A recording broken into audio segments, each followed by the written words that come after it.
One of the easiest ways to organise your email is simply by having folders, so they're not all in one place. So to do this, you just right click on your inbox and click create new subfolder. So I'm going to have Microsoft.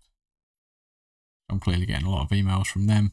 I might have another one. So I've right clicked on Microsoft this time, create a new subfolder called bills. The reason I did that is to show you can have folders within folders. So I have, for example, on my main account, a folder called meetings and a folder for each type of meeting I'm regularly in. And then as minutes and agendas come through, I'll throw them into the relevant folder in case I need to look back at them, so they're nice and organized for me. Now, if you accidentally do this, to get the bills back on the same level as Microsoft, because where it is at the minute, it means when I minimize, it's hiding that folder.